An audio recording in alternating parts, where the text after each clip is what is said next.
হিমু আমার প্রিয় চরিত্রের একটি। যখন হিমুকে নিয়ে কিছু লিখি নিজেকে হিমু মনে হয়, এক ধরনের ঘোর অনুভব করি। এই ব্যাপারটা অন্য কোনো লেখার সময় তেমন করে ঘটে না। হিমুকে নিয়ে আমার প্রথম লেখা ময়ূরাক্ষী। ময়ূরাক্ষী লেখার সময় ব্যাপারটা প্রথম লক্ষ্য করি। দ্বিতীয়বারে লিখলাম দরজার ওপাশে, তখনও একই ব্যাপার। কেন এরকম হয়? মানুষ হিসেবে আমি যুক্তিবাদী। হিমুর যুক্তিহীন রহস্যময় জগৎ একজন যুক্তিবাদীকে কেন আকর্ষণ করবে আমার জানা নেই। যদি কখনো জানতে পারি পাঠকদের জানাবো। হুমায়ুন আহমেদ। হিমু সিরিজের তৃতীয় বই হিমুতে হিমু প্রসঙ্গে এমনটাই বলেছিলেন জনপ্রিয় কথাসাহিত্যিক হুমায়ুন আহমেদ।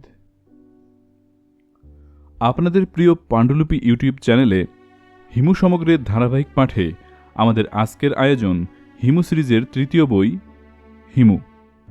এই সিরিজের আগের দুটি বই ময়ূরাক্ষী এবং দরজার ওপাশে আমরা ইতিমধ্যে পাঠ করেছি। ডেসক্রিপশন বক্সে বই দুটির ভিডিও লিংক দেয়া হলো, আপনারা চাইলে শুনে আসতে পারেন। তো শুরু করছি হিমু সিরিজের তৃতীয় উপন্যাস হিমু।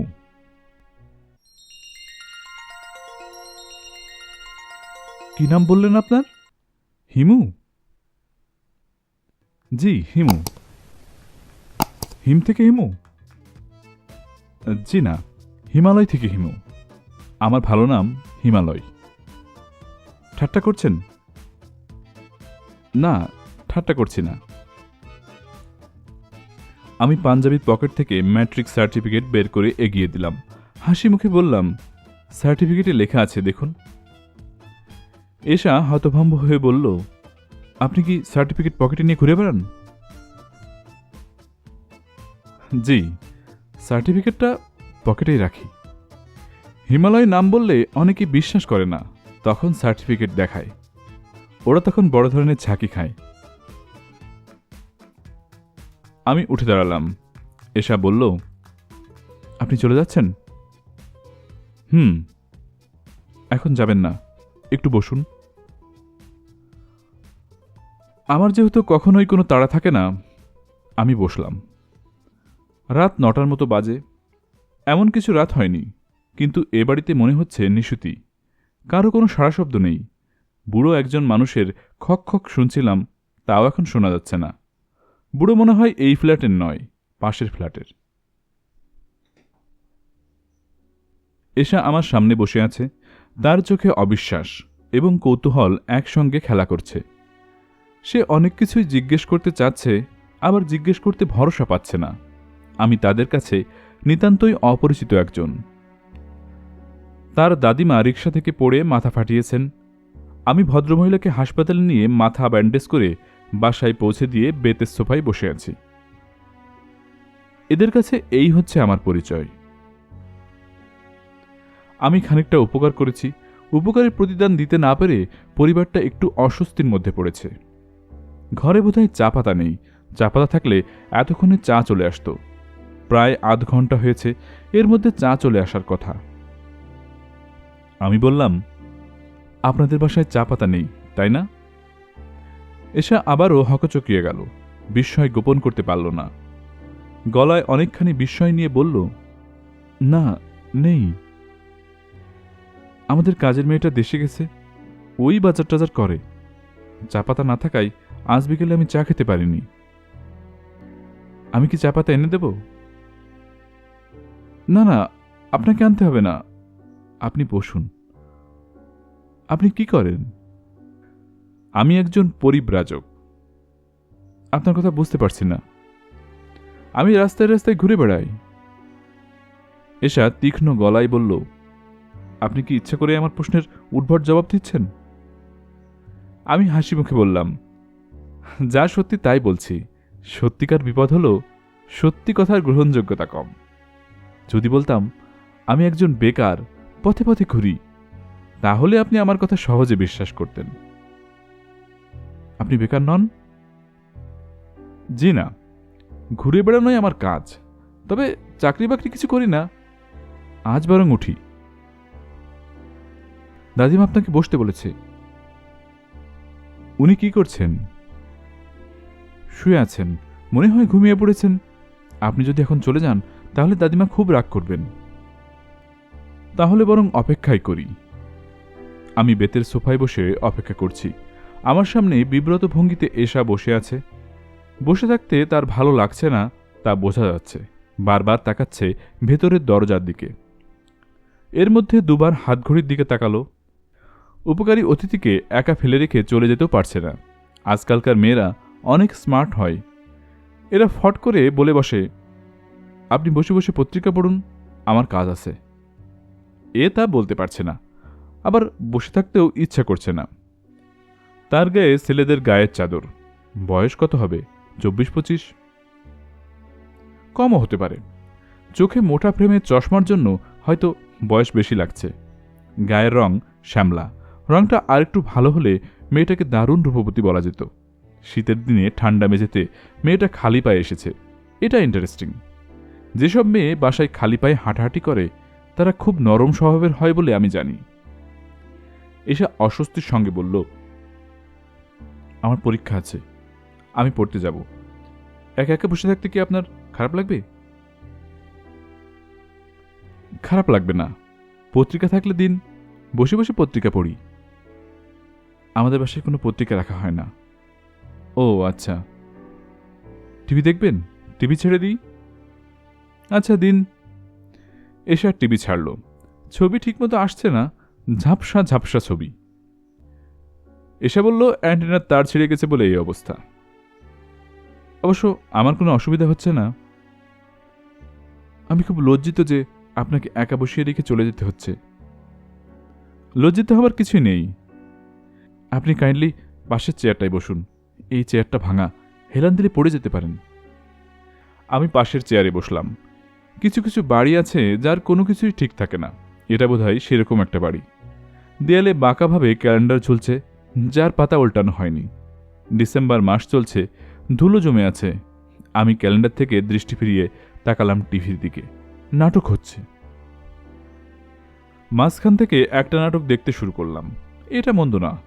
পেছনে কি ঘটে গেছে আন্দাজ করতে করতে সামনে এগিয়ে যাওয়া।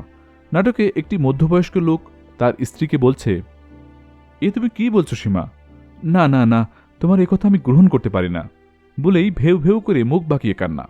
সীমা তখন কঠিন মুখে বলছে, চোখের জলের কোনো মূল্য নেই ফরিদ। এ পৃথিবীতে অশ্রু মূল্যহীন। কিছুদূর নাটক দেখার পর মনে হলো এরা স্বামী স্ত্রী নয়। নাটকের স্বামী স্ত্রীরা নাম ধরে ডাকে না। সহপাঠী প্রেমিক প্রেমিকা হতে পারে। মাঝবয়সী প্রেমিক প্রেমিকা, ব্যাপারটা একটু খটকা লাগছে। যথেষ্ট আগ্রহ নিয়ে নাটক দেখছি।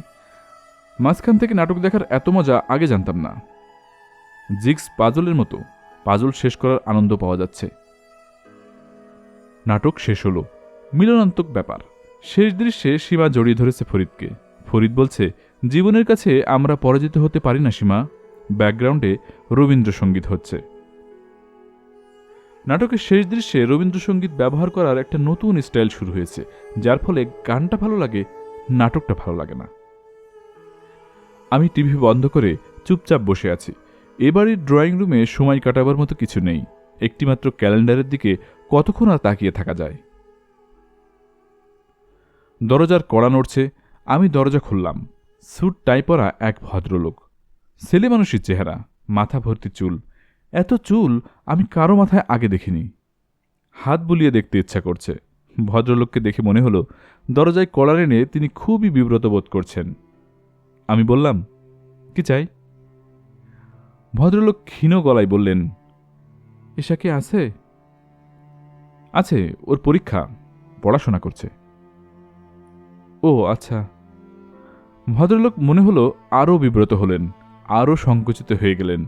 আগের চেয়েও ক্ষীণ গলায় বললেন, আমি ওকে একটা কথা বলেই চলে যাব।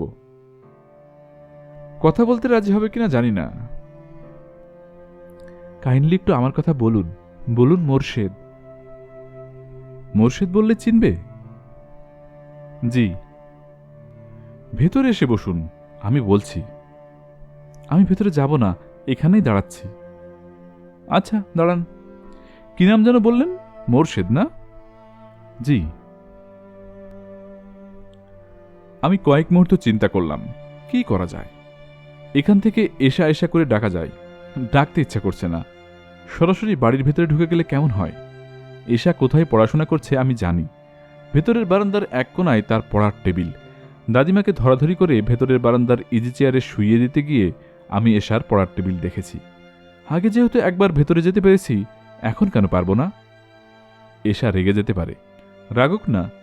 মাঝে মাঝে রেগে যাওয়া ভালো। প্রচণ্ড রেগে গেলে শরীরের রোগ জীবাণু মরে যায়। যারা ঘন ঘন রাগে তাদের অসুখ বিসুখ হয় না বললেই চলে, আর যারা একেবারেই রাগে না তারাই 2 দিন পর পর অসুখে ভোগে। সবচেয়ে বড় কথা, এশাকে খানিকটা ভড়কে দিতে ইচ্ছে করছে। আমাকে চুপচাপ বসিয়ে সে দিব্যি পড়াশোনা করবে তা হয় না, একটু হকচকিয়ে দেয়া যাক। আমি পর্দা সরিয়ে নিতান্ত পরিচিত জনের মতো ভেতরে ঢুকে গেলাম। এশা চেয়ারে পা তুলে বসেছে, বইয়ের উপর ঝুঁকে আছে। তার মনোযোগ এতই বেশি যে আমার বারান্দায় আসা সে টেরই পেল না। মাথা ঝাঁকিয়ে ঝাঁকিয়ে বাচ্চা মেয়েদের মতো পড়তেই থাকল। আমি ঠিক তার পেছনে দাঁড়িয়ে খুব সহজ গলায় বললাম, এশা, মোরশেদ সাহেব এসেছেন, বাইরে দাঁড়িয়ে আছেন, তোমার সঙ্গে একটা কথা বলেই চলে যাবেন। এশা ভূত দেখার মতো চমকে আমার দিকে তাকালো। আমি বললাম, ভদ্রলোককে কি চলে যেতে বলবো? ভেতরে এসে বসতে বলেছিলাম, উনি রাজি হলেন না।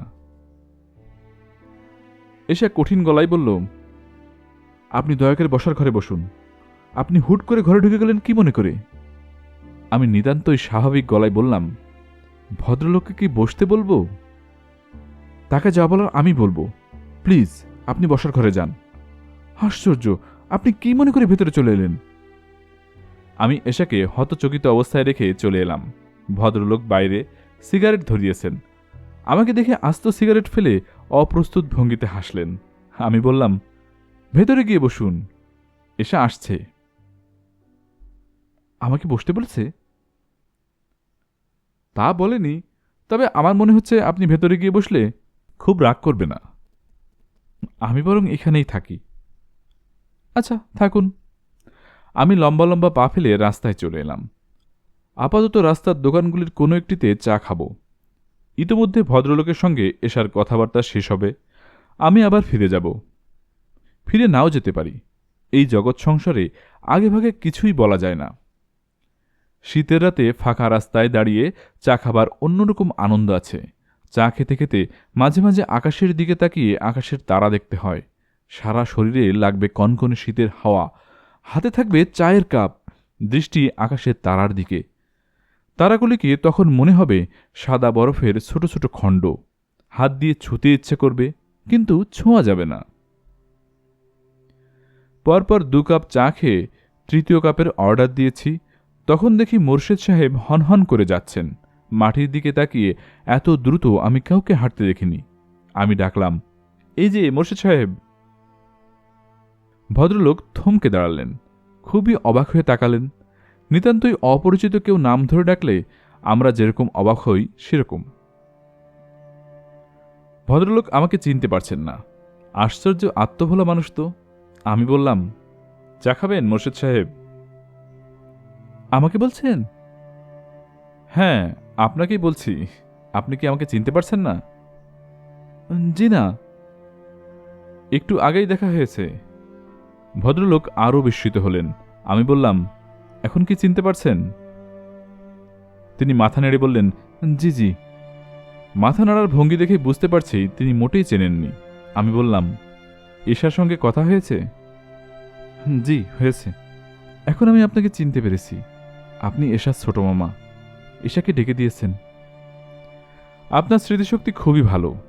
আমি অবশ্যই এশার ছোট মামা না, সেটা কোনো বড় কথা না। এশা আপনার সঙ্গে কথা বলেছে, এটাই বড় কথা।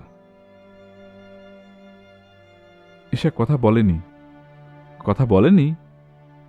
জি না, আমাকে দেখে প্রচণ্ড রাগ করল। আপনি তো জানেন ও রাগ করলে কেঁদে ফেলে। তারপর বলল, বের হয়ে যাও, এক্ষুনি বের হও। আমি চলে এসেছি।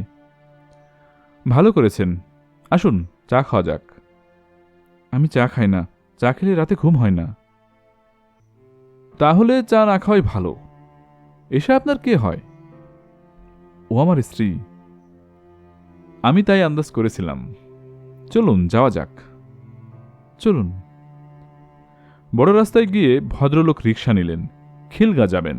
রিকশাওয়ালাকে বললেন 132 নম্বর খিলগা, একতলা বাড়ি, সামনে একটা বড় আম গাছ আছে। রিকশাওয়ালাকে এইভাবে বাড়ির ঠিকানা দিতে আমি কখনো শুনিনি। তিনি রিকশায় উঠে বসে আমার দিকে তাকিয়ে বললেন, ছোট মামা, আপনি কোন দিকে যাবেন? আসুন আপনাকে নামিয়ে দিই। আমি এসব ছোট মামা নই, কিন্তু মনে হচ্ছে ভদ্রলোককে এইসব বলা অর্থহীন। তার মাথায় ছোট মামার কাঁটা ঢুকে গেছে। সেই কাঁটা দূর করা এত সহজে সম্ভব না। আমি বললাম, মোর্শেদ সাহেব, আমি উল্টো দিকে যাব। আপনি একটু এশাকে বলবেন আমি সরি, একটা ভুল হয়ে গেছে, এরকম ভুল আর হবে না। যদি দেখা হয় বলবো, অবশ্যই বলবো। যাই ছোট মামা। আচ্ছা, আবার দেখা হবে। আমি উল্টো দিকে হাঁটা ধরলাম। এশাদের বাড়িতে আবার ফিরে যেতে ইচ্ছা করছে না। কি করব এখনো ঠিক করিনি। ঘণ্টাখানিক রাস্তায় হেঁটে মেসে গিয়ে ঘুমিয়ে পড়ব। রাতের খাওয়া এখনো হয়নি। কোথায় খাওয়া যায়? 20 টাকার একটা নোট পকেটে আছে। অনেক টাকা। 20 কাপ চা পাওয়া যাবে। একজন ভিখিরির 2 দিনের রোজগার। ঢাকা শহরে ভিখিরিদের গড় রোজগার 10 টাকা। এই তথ্য ইয়াদের কাছ থেকে পাওয়া। সে হল আমার বোকা বন্ধুদের একজন। ইয়াদের অঢেল টাকা। টাকা বোকা মানুষকেও বুদ্ধিমান বানিয়ে দেয়। ইয়াদকে বুদ্ধিমান করতে পারিনি। ইয়াদের পরিবারের যতই টাকা হচ্ছে, সে ততই বোকা হচ্ছে। ইয়াদ ভিখিরিদের উপর গবেষণা করছে। তার পিএইচডি থিসিসের বিষয় হল ভাসমান জনগোষ্ঠী আর্থসামাজিক নিরীক্ষার আলোকে। ইয়াদকে অনেক ডাটা কালেক্ট করতে হচ্ছে। আমি তাকে সাহায্য করছি। সাহায্য করার মানে হলো তার একটা বিশাল পেটমোটা কালো ব্যাগ নিয়ে ঘুরে বেড়ানো। তার কালো ব্যাগে পাওয়া যাবে না এমন কোনো জিনিস নেই। কাগজপত্র ছাড়াও ছোট্ট একটা টাইপরাইটার, বোতলে ভর্তি চিড়াগুড়, ইনস্ট্যান্ট কফি, চিনি, ফার্স্ট এইডের জিনিসপত্র, একগাদা লম্বা নাইলনের দড়িও আছে। আমি জিজ্ঞেস করেছিলাম, দড়ি কি জন্য রে ইয়াদ? সে মুখ শুকনো করে বলেছে, কখন কাজে লাগে বলা তো যায় না, রেখে দিলাম। ভালো করিনি। ভালো করিনি বলাটা ইয়াদের মুদ্রা দোষ। কিছু বলেই খানিকক্ষণ চুপ থাকবে, তারপর বলবে, ভালো করিনি। রাত 1টার দিকে মজনুর দোকানে ভাত খেতে গেলাম। ভাতের হোটেলে সাধারণত কোনো নাম থাকে না। এটার নাম আছে। নাম হল মজনু মিয়ার ভাত মাছের হোটেল। বিরাট সাইনবোর্ড। সাইনবোর্ডের এক মাথায় একটা মুরগির ছবি, আরেক মাথায় ছাগলের ছবি। ভাত মাছের ছবি নেই। মজনুর দোকানের ভাত খেতে যাওয়ার আদর্শ সময় হল রাত 1টা। কাস্টমাররা চলে যায়। কর্মচারীরা 2টো টেবিল একত্র করে গোল হয়ে খেতে বসে। ওদের সঙ্গে বসে পড়লেই হয়। মজনুর ভাত মাছের হোটেলের ঝাঁপ ফেলে দেওয়া হয়েছে। বয় বাবুর্চি একসঙ্গে খেতে বসেছে। খাবার যা বাঁচে তাই শেষ সময়ে খাওয়া হয়। আজ ওদের ভাগ্য ভালো, রুই মাছ। খাসি 2টাই বেঁচে গেছে। প্রচুর বেঁচেছে।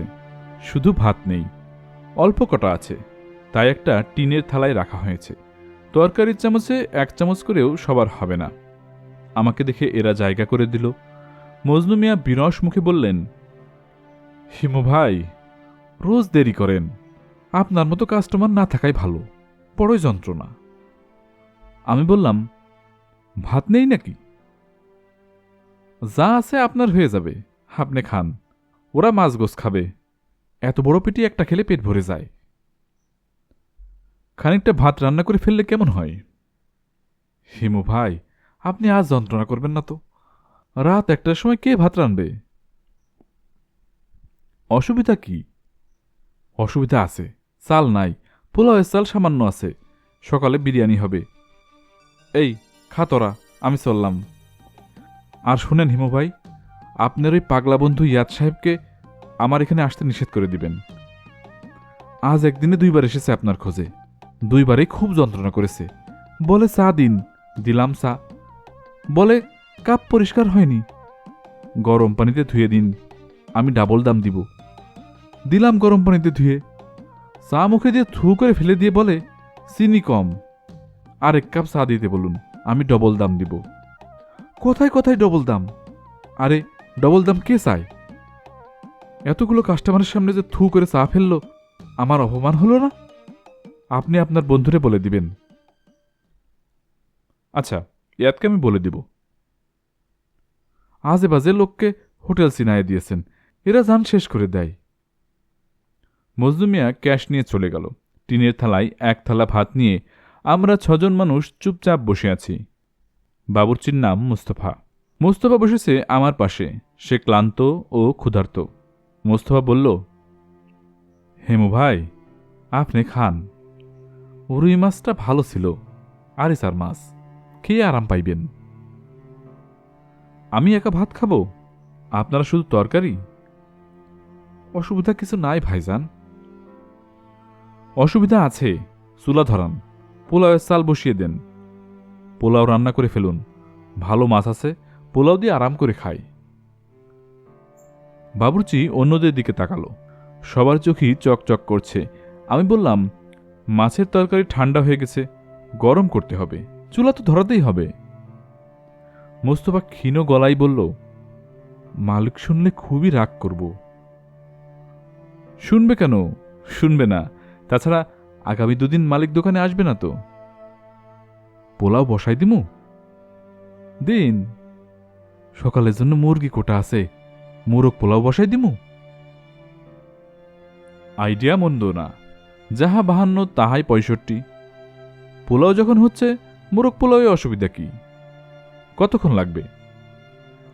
ডাবল আগুন দিয়ে রানলে আধা ঘন্টার মামলা ভাইজান। দিন ডাবল আগুন, সিঙ্গেল আগুনে আজকাল কিছু হয় না। মজনু মিয়া ভাত মাছের দোকানের কর্মচারীদের চোখ মুখ আনন্দে ঝলমল করতে লাগল।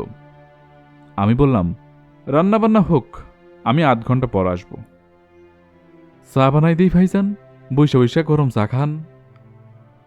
চা খেয়ে খিদে নষ্ট করব না, ভালো ভালো জিনিস রান্না হচ্ছে। আমি চলে গেলাম তরঙ্গিনী ডিপার্টমেন্টাল স্টোরে। ডাকাডাকি করে মুহিব সাহেবের ঘুম ভাঙালাম। তিনি স্টোরের ভেতরেই ঘুমান। মুহিব সাহেব দরজা খুলে সহজ গলায় বললেন, কি দরকার হিমুবাবু? 6 বোতল ঠান্ডা কোক দিন তো। মুহিব সাহেব 6টা বোতল পলিথিনের ব্যাগে করে নিয়ে এলেন। একবারও জিজ্ঞেস করলেন না রাত 1:30টায় কোক কি জন্যে। মুহিব সাহেব, সঙ্গে টাকা নেই, টাকা পরে দিয়ে যাব। জি আচ্ছা, আপনি আমার জন্য একটু দোয়া করবেন হিমু ভাই, খাস দিলে দোয়া করবেন। আবার কি হলো? কিছু হয়নি, এমনি বললাম। আজ আপনার জন্মদিন, একটা শুভ দিন। জন্মদিন আপনি জানতেন? জানবো না কেন, জানি। সকালবেলা একবার আপনার কাছে যাব ভাবছিলাম, যেতে পারিনি, ছুটি পেলাম না। যাক, তবু শুভ দিনের শেষ পর্যন্ত দেখা হলো। শুভ দিনে দেখা হয়নি মহিব সাহেব, এখন প্রায় 2টো বাজে, জন্মদিনের মেয়াদ শেষ, যাই। মুহিব সাহেব দুঃখিত চোখে তাকিয়ে রইলেন। 6 বোতল কোক নিয়ে আমি বের হয়ে এলাম। মজনু মিয়ার ভাত মাছের হোটেলের লোকজন নিশ্চয় অপেক্ষা করছে আমার জন্য। ভালো শীত পড়েছে, শীতের সময় সবাই খুব দ্রুত হাঁটে, আমি ধীরে ধীরে এগোচ্ছি। গায়ে শীত মাখিয়ে হাঁটতে ভালো লাগছে। রাতের হাঁটার সময় আপনাতেই আকাশের দিকে চোখ চলে যায়। প্রাচীনকালে মানুষ আকাশের তারার দিকে তাকিয়ে দীর্ঘ ভ্রমণে বেরোত। সব মানুষই বোধহয় সেই প্রাচীন স্মৃতি তার জিনে বহন করে।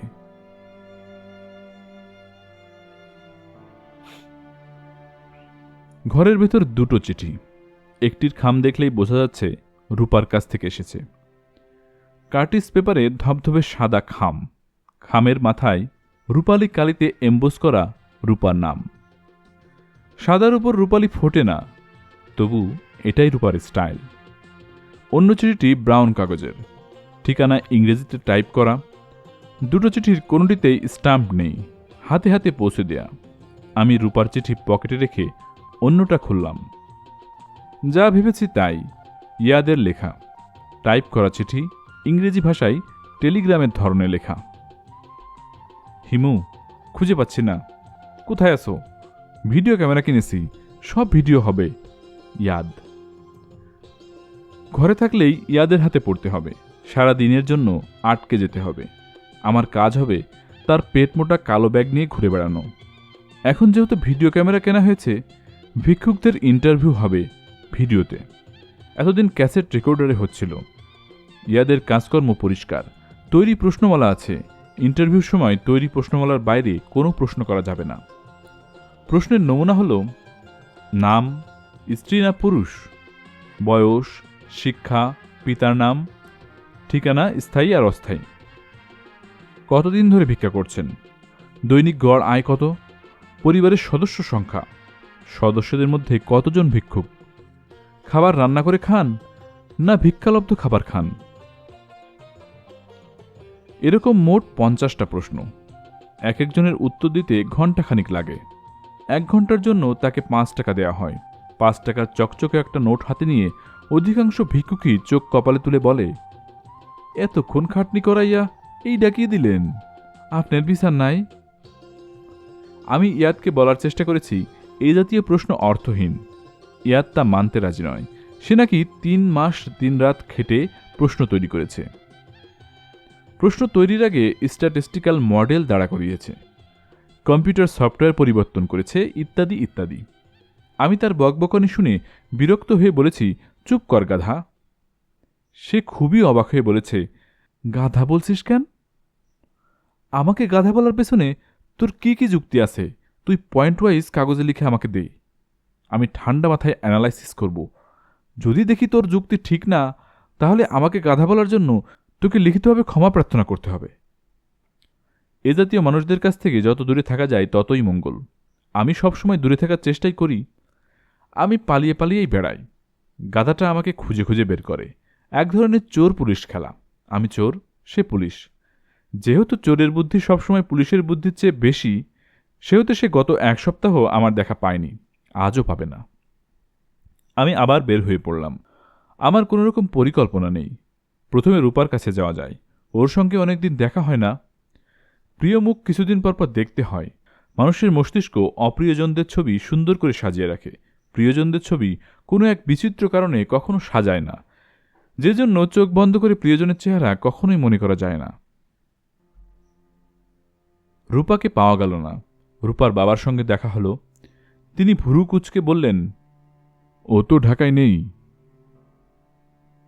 এই ভদ্রলোক সহজ গলায় মিথ্যা বলেন। রূপা ঢাকায় আছে তা তার কথা থেকে আমি বুঝতে পারছি। আমি বললাম, কোথায় গেছে? সেটা জানার কি খুব প্রয়োজন আছে? না, প্রয়োজন নেই, তবু জানতে ইচ্ছে করছে। ও যশোরে গিয়েছে। ঠিকানাটা বলবেন? ভদ্রলোক শুকনো গলায় বললেন, ঠিকানা দিতে চাচ্ছি না, ও অসুস্থ। আমি চাই না অসুস্থ অবস্থায় কেউ ওকে বিরক্ত করুক। অসুস্থ অবস্থায় মানুষের বন্ধুবান্ধবের প্রয়োজন পড়ে। আমি ওর খুব ভালো বন্ধু। ওর ঠিকানা দেয়া যাবে না। ও কোথায় গেছে বললেন যেন? যশোর। খুব শিগগিরই ফেরার সম্ভাবনা নেই, তাই না? দেরি হবে। আমি খুব চিন্তিত মুখে বললাম, একটা ঝামেলা হয়ে গেল যে। আজই প্রেস ক্লাবের সামনে রাস্তায় রূপার সঙ্গে আমার দেখা হয়ে গেল। সেই আমাকে বাসায় আসতে বলেছে। ব্যাপারটা আমি কিছুই বুঝতে পারছি না। আপনি বলছেন রূপা যশোরে। আপনার মতো বয়স্ক দায়িত্ববান একজন মানুষ আমার সঙ্গে নিশ্চয়ই মিথ্যা কথা বলবে না। তাহলে রূপার সঙ্গে দেখা হলো কিভাবে? ভদ্রলোক তাকিয়ে আছেন, কিছু বললেন না। তাকে মোক্ষম আঘাত করা হয়েছে, সামলে উঠতে সময় লাগবে। তার মুখের ভাবের পরিবর্তন দেখতে ভালো লাগছে। তোমার নাম হিমু না? জি। মিথ্যা যা বলো তুমি বলছো। রূপার সঙ্গে তোমার দেখা হয়নি, ও যশোরে আছে। আমার সঙ্গে তুমি যে ক্ষুদ্র রসিকতার চেষ্টা করলে তা আর কখনো করবে না, মনে থাকবে? জি স্যার, থাকবে। Get out. Thank you sir. আমি চলে এলাম। এমন কঠিন ধরনের একজন মানুষ রূপার মতো মেয়ের বাবা কি করে হলেন ভাবতে ভাবতে আমি হাঁটছি। রূপার চিঠি এখনো পড়া হয়নি, পড়লে তো ফুরিয়ে গেল। চিঠির এই হলো ম্যাজিক, যতক্ষণ পড়া হয় না ততক্ষণ ম্যাজিক থাকে, পড়া মাত্রই ম্যাজিক ফুরিয়ে যায়। কোথায় যাওয়া যায়? মেসে ফিরে যাবার প্রশ্নই ওঠে না। ইয়াদ সেখানে নিশ্চয় বসে আছে। আমি মোরশেদ সাহেবের বাসার দিকে রওনা হলাম। খিলগা দূর আছে, অনেকক্ষণ হাঁটতে হবে। কোনো একটা উদ্দেশ্য সামনে রেখে হাঁটতে ভালো লাগে, যদিও জানি মোরশেদ সাহেবকে পাওয়া যাবে না। কোনো কোনো দিন এমন যায় যে কাউকেই পাওয়া যায় না। আজ বোধহয় সেরকম একটা দিন। মোর্শেদ সাহেবকে পাওয়া গেল না। দরজা তালাবদ্ধ। তবে একটা মজার ব্যাপার লক্ষ্য করলাম। বাসার ঠিকানা বলার সময় তিনি বলেছিলেন 132 নং খেলগা, একতলা বাড়ি, সামনে বিরাট আম গাছ। সবই ঠিক আছে, শুধু আম গাছটা নেই। শুধু এই বাড়ি না, আশপাশের কোনো বাড়ির সামনেই আম গাছ নেই। মোর্শেদ সাহেবের বাড়িতে দারোয়ান জাতীয় একজনকে পাওয়া গেল। তাকে জিজ্ঞেস করলাম, এখানে কি কোনো আম গাছ ছিল? সে বিরক্ত হয়ে বলল, আম গাছ কেন থাকবে? যেন আম গাছ থাকাটা অপরাধ। আমি খুবই বিনয়ের সঙ্গে বললাম, আপনি এ বাড়িতে কতদিন ধরে আছেন? ছোটবেলা থেকে আছি। এটা কি মোর্শেদ সাহেবের কেনা বাড়ি? যে না, ভাড়া বাসা। তয় বেশি দিন থাকবো না, বাড়িওয়ালা নোটিশ দিছে। আচ্ছা ভাই, যাই। উনারে কিছু বলা লাগবো? না। আমি আবার হাঁটা ধরলাম। রাত 1টা পর্যন্ত পথে পথে হাঁটতে হবে। ইয়াদ 1টা পর্যন্ত আমার জন্য বসে থাকবে না। তাকে রাত 12টার মধ্যে বাড়ি ফিরতে হবে। নিতুর কঠিন নির্দেশ। নিতুর মতো মেয়ের নির্দেশ অগ্রাহ্য করা ইয়াদের পক্ষে সম্ভব না। নিতুর সঙ্গে দেখা করে এলে কেমন হয়? ইয়াদের হাত থেকে বাঁচা যাবে। ইয়াদের হাত থেকে বাঁচার সবচেয়ে ভালো উপায় হচ্ছে ইয়াদের বাসায় গিয়ে বসে থাকা। সে বসে থাকবে আমার মেসে, আমি বসে থাকব তার বাড়িতে। চোর পুলিশ খেলার এর চেয়ে ভালো স্ট্র্যাটেজি আর হয় না। Full proof. ইয়াদের বাড়ি একটা হুলস্থুল ব্যাপার। বাইরে থেকে মনে হয় জেলখানা। গেটটাও এমন যে বাইরে থেকে কিছুই দেখা যায় না। বড় গেট কখনো খোলা হয় না। বড় গেটের সঙ্গে আছে একটা খোকা গেট। অনেক ধাক্কাধাক্কির পর সেটা খোলা হয়। বাড়িতে ঢুকতে হয় মাথা নিচু করে। একবার ঢোকার পর সঙ্গে সঙ্গে ছুটে বের হয়ে যেতে ইচ্ছে করে, কারণ তীব্র বেগে দুটো অ্যালসেশিয়ান ছুটে আসে। এদের একজন কুচকুচে কালো, অন্যজন ধবধবে সাদা। রং ভিন্ন হলেও এদের স্বভাব অভিন্ন। দুজন ভয়ঙ্কর হিংস্র। এদের একজনের নাম টুটি, অন্যজনের নাম ফুটি। দারোয়ান বলে, চুপ টুটিফুটি। এরা চুপ করে, তবে এমনভাবে তাকায় যাতে মনে হয় যে কোনো সুযোগে এরা ঘাড় কামড়ে ধরবে। গেট থেকে বাড়ি পর্যন্ত যেতে খানিকক্ষণ বাগানের ভেতর দিয়ে হাঁটতে হয়। সেই বাগানও দারুণ বাগান। এদের বাড়ি দোতলা, সিঁড়ি মার্বেল পাথরের। বাড়ির বারান্দায় ইউ আকৃতিতে কিছু বেতের চেয়ার বসানো। মনে হয় প্রতিদিন চেয়ারগুলিতে রং করা হয়, কারণ যখনই আমি দেখি ঝকঝক করছে। চেয়ারের গদিগুলির রং হালকা সবুজ। সাদা ও সবুজে যে এত সুন্দর কম্বিনেশন হয় তাই ইয়াদের বাড়িতে না এলে কখনো জানতে পারতাম না। ঠিক মাঝখানে বেতের চেয়ারে নিতু বসেছিল। নিতু হল নায়িকা স্বভাবের মেয়ে, সবসময় সেজেগুজে থাকে এবং নায়িকাদের মতো চোখে থাকে সানগ্লাস।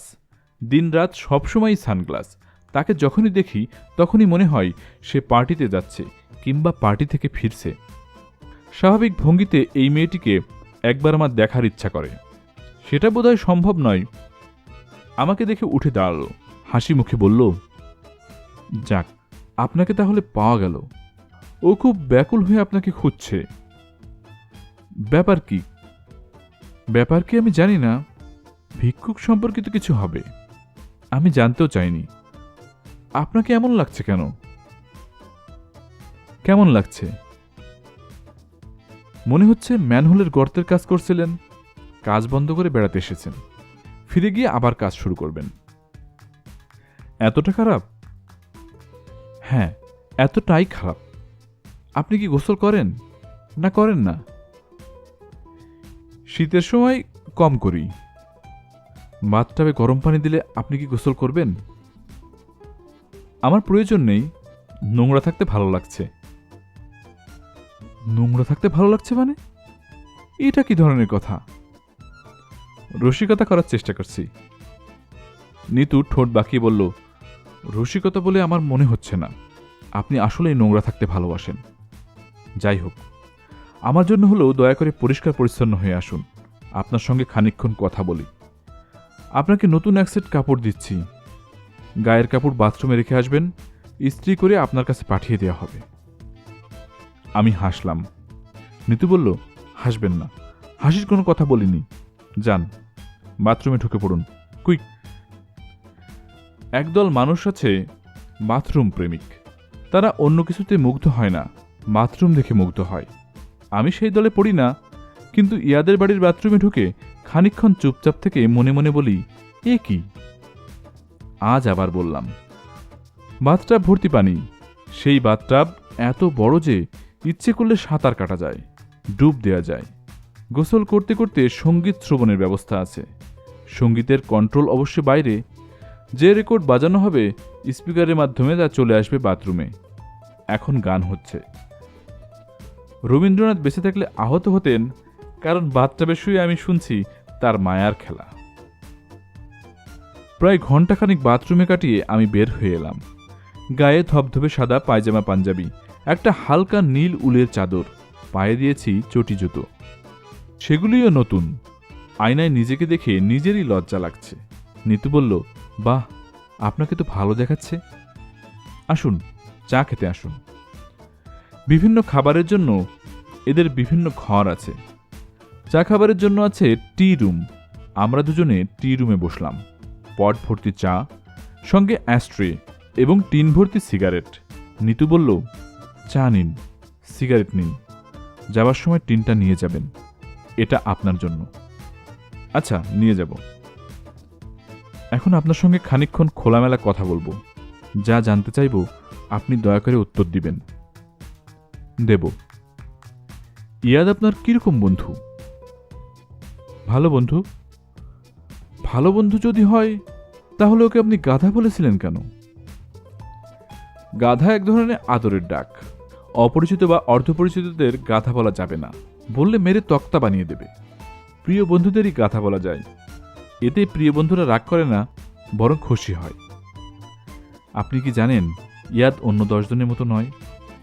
সে সবকিছু সিরিয়াসলি নেয়। আপনি গাধা বলায় সে সারা রাত ঘুমায়নি, জেগে বসেছিল, একটা খাতায় নোট করছিল কেন তাকে গাধা বলা যাবে না। আমি হাসতে হাসতে বললাম, সে যা করছিল গাধা বলার জন্য তা কি যথেষ্ট নয়? না, যথেষ্ট নয়। ভবিষ্যতে কখনো তাকে গাধা বলবেন না, বরং তার মাথায় কোনো অদ্ভুত আইডিয়া ঢুকিয়ে দেবেন না। আমি ওর মাথায় কোনো অদ্ভুত আইডিয়া ঢুকাইনি। ঢুকিয়েছেন। আপনি ওকে বলেছেন, ভিক্ষুকদের জানতে হলে ভিক্ষুক হতে হবে, ওদের সঙ্গে থাকতে হবে, ওদের মতো ভিক্ষা করতে হবে। বলেননি এমন কথা? বলেছি। আপনি তা বিশ্বাস করেন? করি। তার মানে আপনি কি বলতে চাচ্ছেন, কেউ যদি পিঁপড়াদের সম্পর্কে গবেষণা করতে চায়, তাহলে পিঁপড়া হতে হবে এবং পিঁপড়াদের সঙ্গে থাকতে হবে, পিঁপড়াদের খাবার খেতে হবে? ওদের ভালো মতো জানতে হলে তাই করতে হবে, কিন্তু সে উপায় নেই। ভিক্ষুকদের ব্যাপারে উপায় আছে। তাছাড়া পিঁপড়া মানুষ না, ভিক্ষুকরা মানুষ। আমি যে আপনাকে কি পরিমাণ অপছন্দ করি তাকে আপনি জানেন? না, জানি না। মাকড়সা আমি যতটা অপছন্দ করি, আপনাকে তার চেয়ে বেশি অপছন্দ করি। আপনি যখন আসছিলেন তখন ইচ্ছা করছিল টুটিফুটিকে বলি, ধর ওই লোকটাকে, ছিঁড়ে টুকরো টুকরো করে ফেল। বলেই ফেলতাম, নিজেকে সামলেছি। আমি নিজেকে কন্ট্রোল করেছি। আজ যা করেছি, অন্য একদিন যে তা করব তা কিন্তু বলতে পারবো না। একদিন হয়তো সত্যিই কুকুর লেলিয়ে দেব। নিন, আরেক কাপ চা খান। আমি আরেক কাপ চা নিলাম। নিতু বলল, আপনার সম্পর্কে অনেক গল্প প্রচলিত। আপনি নাকি মহাপুরুষ জাতীয় মানুষ, মানুষের ভবিষ্যৎ বলতে পারেন। আমি তার এক বিন্দু বিশ্বাস করি না। আমি নিজেও করি না, কিন্তু কেউ কেউ করে। আপনার অদ্ভুত জীবনযাপন প্রণালীর জন্যই করে। নোংরা কাপড় পরে রাস্তায় রাস্তায় ঘুরে বেড়ালেই মানুষ মহাপুরুষ হয় না। যদি হতো, তাহলে ঢাকা শহরে 3 লক্ষ মহাপুরুষ থাকত। এই শহরের রাস্তায় ঘুরে বেড়ানো মানুষের সংখ্যা 3 লক্ষ। বুঝতে পারছেন? পারছি। আপনার কোনো ক্ষমতা নেই তা বলছি না, একটা ক্ষমতা আছে, ভালোই আছে। সেটা হলো সুন্দর করে কথা বলা। আপনি যা বলেন তাই সত্যি মনে হয়, বিশ্বাস করতে ইচ্ছা হয়। এই ক্ষমতা নিম্ন শ্রেণীর ক্ষমতা।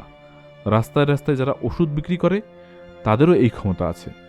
আপনি যদি দাঁতের মাজন কিংবা সর্বব্যথা নিবারণী ওষুধ বিক্রি করেন, তাহলে বেশ ভালো বিক্রি হবে। নিতুর সঙ্গে অন্যদের এক জায়গায় বেশ ভালো অমিল আছে। রাগের কথা বলতে বলতে অন্যদের রাগ পড়ে যায়, নিতুর পড়ে না। তার রাগ বাড়তেই থাকে, আস্তে আস্তে মুখ লাল হতে থাকে, একসময় সারা মুখ লাল টকটকে হয়ে যায়। এখন যেমন হয়েছে। নিতু বলল, আমি অনেক কথা বললাম, আপনি তার উত্তরে কিছু বলতে চাইলে বলতে পারেন। আমি কিছু বলতে চাইছি না। তাহলে আপনি কি স্বীকার করে নিলেন আমি যা বললাম সবই সত্যি? হ্যাঁ। ইন দ্যাট কেস আপনি কি আমার পরামর্শ শুনবেন? হ্যাঁ, শুনব। আপনি একজন সাইকিয়াট্রিস্টের সঙ্গে কথা বলুন। আপনার মধ্যে যেসব অস্বাভাবিকতা আছে একজন ভালো সাইকিয়াট্রিস্ট তা দূর করতে পারবে। আপনি অনেকদিন থেকেই মহাপুরুষের ভূমিকা অভিনয় করছেন। অভিনয় করতে করতে আপনার ধারণা হয়েছে আপনি একজন মহাপুরুষ। এরকম কোনো ধারণা আমার হয়নি। হয়েছে। ইয়াদের কাছে শুনেছি আপনি মজনু মিয়ার মাছ ভাতের হোটেল নামের একটি হোটেলে ভাত খান। সেখানে এক রাতে বললেন হোটেলের মালিক দুদিন হোটেলে আসবে না, এবং এই বলে কর্মচারীদের প্ররোচিত করলেন রোস্ট পোলাওটাও রাধার জন্য। করেননি? হ্যাঁ, করেছি। এগুলি হচ্ছে মহাপুরুষ সিন্ড্রোম। নিজেকে আপনি অলৌকিক ক্ষমতা সম্পন্ন ভাবতে শুরু করেছেন। মজনু মিয়া কিন্তু দুদিন ঠিকই হোটেলে আসেনি। তা আসেনি, কাকতলীয় ব্যাপার। মাঝে মাঝে কাকতলীয় ব্যাপার ঘটে। কেউ কেউ সেসব ব্যাপার কাজে লাগাতে চেষ্টা করে, যেমন আপনি করছেন। আপনি একজন অসুস্থ মানুষ, আপনার চিকিৎসা হওয়া দরকার। আমি হাই তুলতে তুলতে বললাম, আমি চিকিৎসা করাবো, আপনি সাইকিয়াট্রিস্টের ঠিকানা দিন। সত্যি করাবেন? হ্যাঁ, সত্যি। আমার কাছে কার্ড আছে, কার্ড দিয়ে দিচ্ছি। আমি টেলিফোনেও ওনার সঙ্গে কথা বলে রাখব। আচ্ছা, আজ তাহলে উঠি। আপনার বন্ধুর জন্য অপেক্ষা করবেন না? আমি হাই তুলতে তুলতে বললাম, ও আজ রাতে ফিরবে না। নিতু তীক্ষ্ণ গলায় বলল, তার মানে কি? আপনি কি বলতে চাইছেন? আপনি কি আপনার তথাকথিত অলৌকিক ক্ষমতার নমুনা আমাকে দেখাতে চাচ্ছেন? আমাকে ভড়কে দিতে চাচ্ছেন? তা না, আপনি শুধু শুধু রাগ করছেন। আমার মনে হচ্ছে ইয়াদ আজ রাতে বাসায় ফিরবে না, তাই বললাম। শুনুন হিমু সাহেব, আমার সঙ্গে চালাকি করতে যাবেন না। আমি চালাকি পছন্দ করি না। নিতু আমাকে বারান্দা পর্যন্ত এগিয়ে দিতে এলো। টুটিফুটি বারান্দায় বসেছিল। নিতুকে দেখেই উঠে দাঁড়ালো, লেজ নাড়তে লাগলো। লেজ নাড়া দিয়ে কুকুর কি বোঝাতে চেষ্টা করে? লেজ নেড়ে সে কি বলে, আমি তোমাকে ভালোবাসি? ভালোবাসার পরিমাণও কি লেজ নেড়ে প্রকাশ করে? কেউ কি এই বিষয়টি নিয়ে রিসার্চ করেছে? ইয়াদের মতো কেউ একজন এসে ব্যাপারটা নিয়ে রিসার্চ করলেই পারে। কুকুরের লেজ এবং ভালোবাসা। আমি মেসে ফেললাম না। এত সকাল সকাল ফেরা ঠিক হবে না। ইয়াদ হয়তো বসে আছে, রাস্তায় হাঁটতেও ইচ্ছা করছে না, ক্লান্তি লাগছে। কেন জানি মাথার ভোঁতা ধরনের যন্ত্রণা হচ্ছে। মেসে ফিরে যাওয়াটাই ভালো। মাথার এই যন্ত্রণা ইদানিং আমাকে কাবু করে ফেলছে। হালকাভাবে শুরু হয়, শেষের দিকে ভয়াবহ অবস্থা। একসময় ইচ্ছে করে কাউকে ডেকে বলি, ভাই, আপনি আমার মাথাটা ছুরি দিয়ে কেটে শরীর থেকে আলাদা করে দিতে পারেন? রূপার চিঠি এখনো পড়া হয়নি। বিছানায় শুয়ে শুয়ে চিঠিটা পড়া যায়। আমি একটা রিকশা নিয়ে নিলাম। ইয়াদ আমার জন্য মেসে বসে নেই, এটা একটা সুসংবাদ। আগের মতো টাইপ করা ইংরেজি নোট রেখে গেছে। খুঁজে পাচ্ছি না, জরুরি প্রয়োজন, দয়া করে যোগাযোগ কর। ভিডিও ক্যামেরা কিনেছি, ইয়াদ। দরজা বন্ধ করে শুয়ে পড়ার সময় মনে হলো রূপার চিঠি আমার সঙ্গে নেই। নিতুদের বাসায় পুরনো কাপড়ের সঙ্গে ফেলে এসেছি। কাপড়গুলি ইতিমধ্যে নিশ্চয় ধোপাবাড়িতে চলে গেছে। মাথার যন্ত্রণা বাড়ছে। এই অসহ্য তীব্র যন্ত্রণার উৎস কি? তীব্র আনন্দ যিনি দেন, তীব্র ব্যথাও কি তাঁরই দেয়া? কিন্তু তা তো হবার কথা নয়। যিনি পরম মঙ্গলময়, ব্যথা তার সৃষ্টি হতে পারে না। পাশের ঘরে হইচই হচ্ছে, তাস খেলা হচ্ছে নিশ্চয়। আজ বৃহস্পতিবার, সপ্তাহে এই একটা দিন মেসে তাস খেলা হয়। শুধু তাস না, অতি সস্তায় বাংলা মদ আনা হয়। যারা এই জিনিস খান না তারাও দুই এক চুমুক খান। সারা রাতি তাদের আনন্দিত কথাবার্তা শোনা যায়। এই আনন্দ কি তার দেয়া? ধুম ধুম করে দরজায় কিল পড়ছে। আমি ঘুমের ঘরে বললাম, কে? কেউ জবাব দিল না। দরজায় শব্দ হতে থাকল।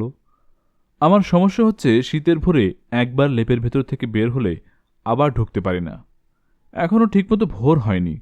চারিদিকে আধার হয়ে আছে। কাচের জানালায় গাঢ় কুয়াশা দেখা যাচ্ছে। এত ভোরে আমার কাছে আসার মতো কে আছে ভাবতে ভাবতে দরজা খুলে দেখি ইয়াদ।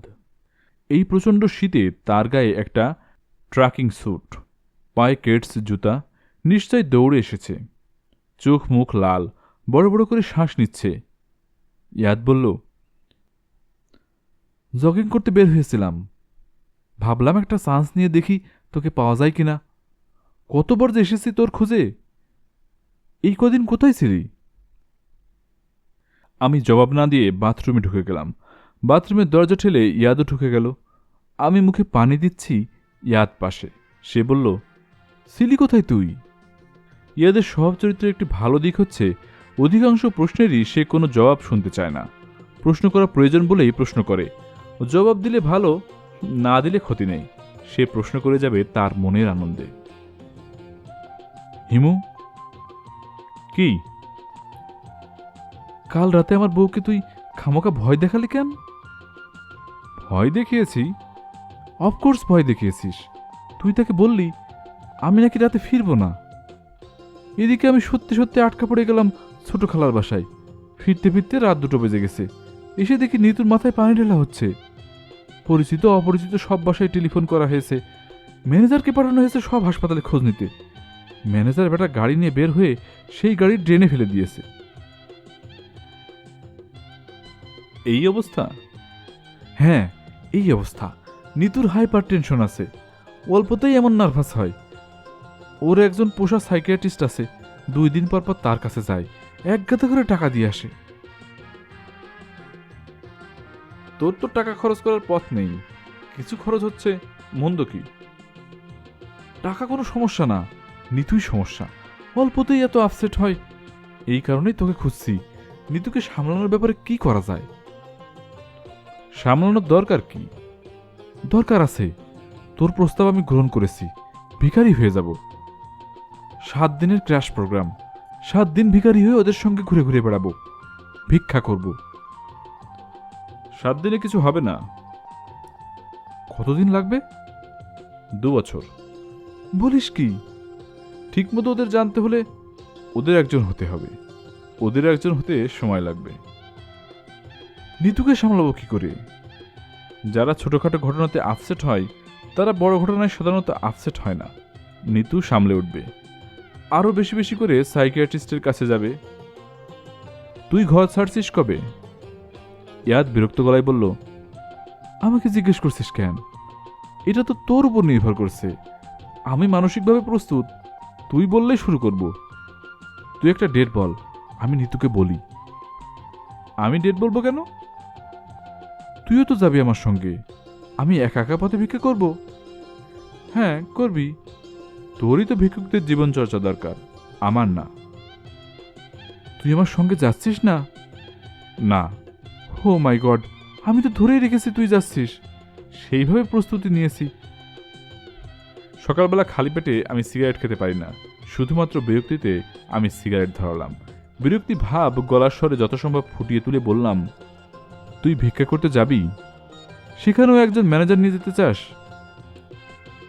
তুই ভিক্ষা করবি, তোর ম্যানেজার টাকা পয়সার হিসাব রাখবে, খাওয়া দাওয়া দেখবে, ইট বিছিয়ে আগুন করে পানি ফোটাবে যাতে তুই ফুটন্ত পানি খেতে পারিস। যা বেটা গাধা। ইয়াদ আহত গলায় বলল, গাধা বলছিস কেন? যে যা তাকে তাই বলতে হয়। তুই গাধা, তোকে আমি হাতি বলবো? যা বলছি, বিদায় হ। চলে যেতে বলছিস? হ্যাঁ, চলে যেতে বলছি, আর আসিস না। আর আসবো না? না, তোকে দেখলেই বিরক্তি লাগে। বিরক্তি লাগে কেন? বেকুবদের সঙ্গে কথা বলতে বিরক্তি লাগবে না? গাধা বলছিস ভালো কথা, বেকুব বলছিস কেন? বাথরুমে ঢুকে পড়েছিস এই জন্য বেকুব বলছি। ইয়াদ বলল, ভুল করে বাথরুমে ঢুকে পড়েছি, খেয়াল করিনি, যাই। আমি ওর দিকে না তাকিয়ে বললাম, আচ্ছা যা, আর আসিস না। আমার মনে হলো এতটা কঠিন না হলেও বোধহয় হতো। তবে আমার কাছ থেকে এই ধরনের ব্যবহার পেয়ে সে অভ্যস্ত।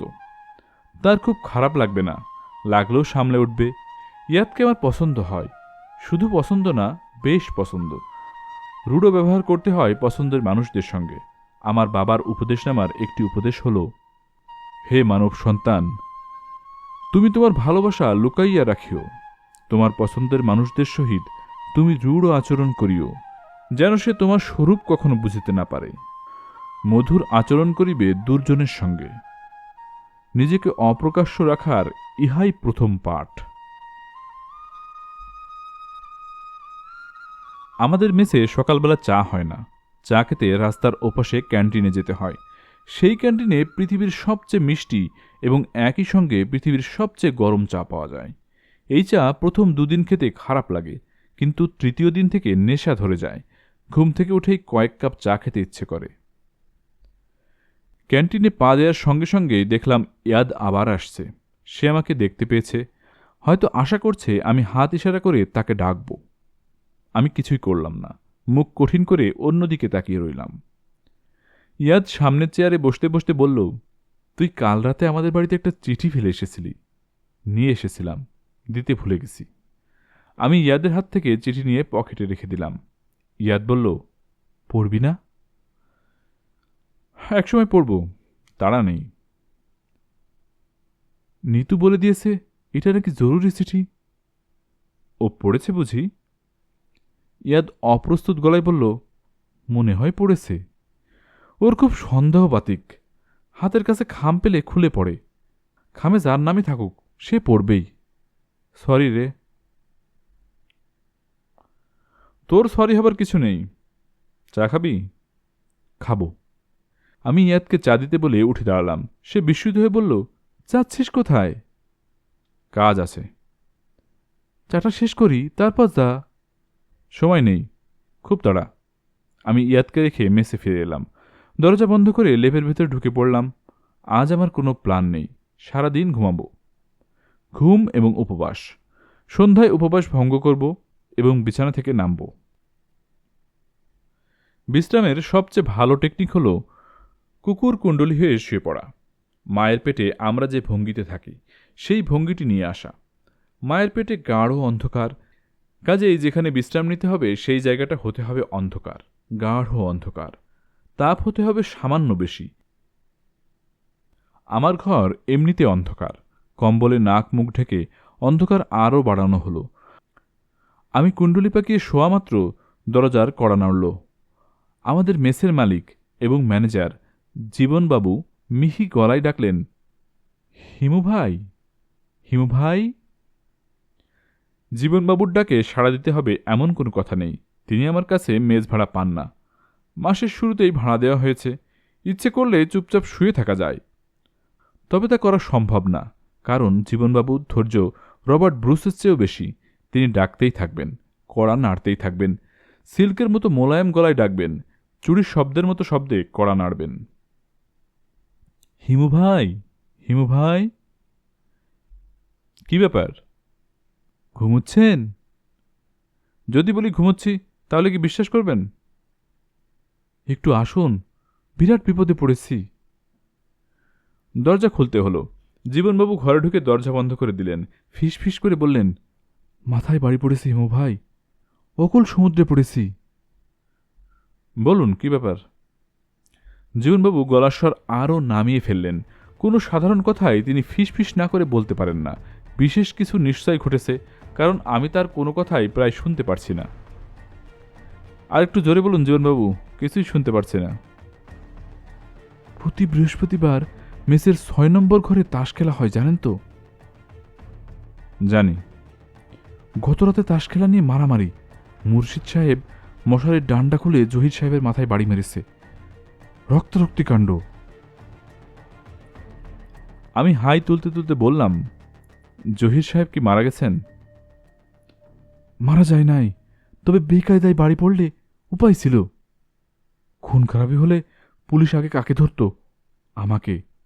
আমি হলাম মাইনরিটি দলের লোক, হিন্দু। সব চাপ যায় মাইনরিটির উপরে, আপনারা মেজরিটি হয়ে বেঁচে আছেন। এইটাই কি আপনার বিশেষ কথা? জি। আমাকে কিছু করতে বলছেন? ওদেরকে কি তাস খেলতে না করব? না না, আপনার কিছু বলার দরকার নেই। ঘটনাটা আপনাকে জানিয়ে রাখলাম।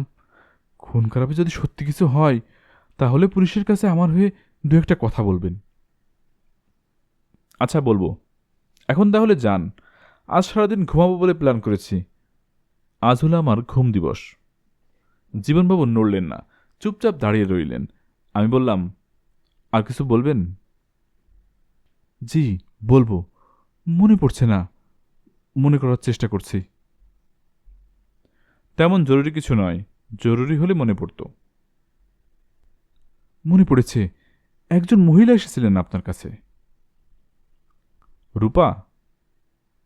জি না, উনি না। ওনাকে তো চিনি। যিনি এসেছিলেন তাকে আগে কখনো দেখিনি। নাম বলেছিলেন, নামটা মনে পড়ছে না। স্মৃতিশক্তি পুরোপুরি গেছে। মাইনরিটির লোক তো, সারাক্ষণ টেনশনে থেকে ব্রেনটা গেছে। মেয়েটা কিছু বলে গেছে? মেয়ে না তো, পুরুষ মানুষ। আপনি দয়া করে বিদায় হন তো। নামটা মনে করার চেষ্টা করছি, মনে পড়ছে না। বললাম না আপনাকে, ব্রেইন একেবারে গেছে, কিছুই মনে থাকে না। ওই দিন দুপুরে ভাত খেতে গেছি, আতসী বলল, বাবা তুমি না একটু আগে ভাত খেয়ে গেলে। বুঝুন অবস্থা। এদিকে ব্লাড প্রেশারও নেমে গেছে। ব্লাড প্রেশার হয়েছে 60। 60 ব্লাড প্রেশার মানুষের হয় না, গরু ছাগলের হয়। গরু ছাগলের পর্যায়ে চলে গেছি হিমু ভাই। জীবনবাবুকে বিদায় করে বিছানায় শুয়ে পড়লাম। আশঙ্কা নিয়ে শুয়ে আছি, যে কোনো মুহূর্তে ভদ্রলোকের নাম জীবনবাবুর মনে পড়বে। তিনি দরজায় ধাক্কা দিতে থাকবেন, হিমু ভাই করবেন। ঘুম আনার চেষ্টা করছি, লাভ হচ্ছে না। কোনোভাবে শুয়ে আরাম পাচ্ছি না। বুক পকেটে রাখা রূপার খামটা খসখস করছে। তার চিঠিটা পড়ে ফেলা দরকার। চিঠি পড়ার মুহূর্ত আসছে না। প্রিয় চিঠি পড়ার জন্য প্রয়োজন প্রিয় মুহূর্তের। আমার প্রিয় মুহূর্ত হল মধ্যরাত, যখন পৃথিবীর সব তক্ষক গম্ভীর স্বরে দুবার ডেকে ওঠে। দরজায় আবার ঠকঠক শব্দ হচ্ছে। জীবনবাবু ডাকলেন, হিমু ভাই, হিমু ভাই। আমি জবাব না দিয়ে রূপার চিঠি বের করলাম। হিমু ভাই। বলুন, কথা কি মনে পড়েছে? জি না, মনে পড়েনি। অন্য একটা কথা বলতে এসেছি, বলবো? বলুন। তাস খেলা নিয়ে ওনাদের কিছু বলবেন না, রাগ করতে পারেন। আচ্ছা, বলবো না। আর শুনুন জীবনবাবু, এখন একটা জরুরি কাজ করছি, চিঠি পড়ছি, আমাকে বিরক্ত করবেন না। ওই লোকের নাম মনে পড়লে কাগজে লিখে ফেলবেন। জি আচ্ছা। ঘরে চিঠি পড়ার মতো আলো নেই। আধো আলো আধো আধারে আমি চিঠি পড়ছি।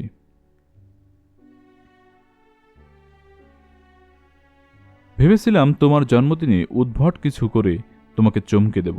কি করা যায় অনেক ভাবলাম। দামি গিফটের কথা একবার মনে হয়েছিল। গিফটের ব্যাপারে তোমার আসক্তি নেই, মাঝখান থেকে টাকা নষ্ট হবে। তারপর ভাবলাম সবকটি দৈনিক পত্রিকায় এক পাতার বিজ্ঞাপন দিই।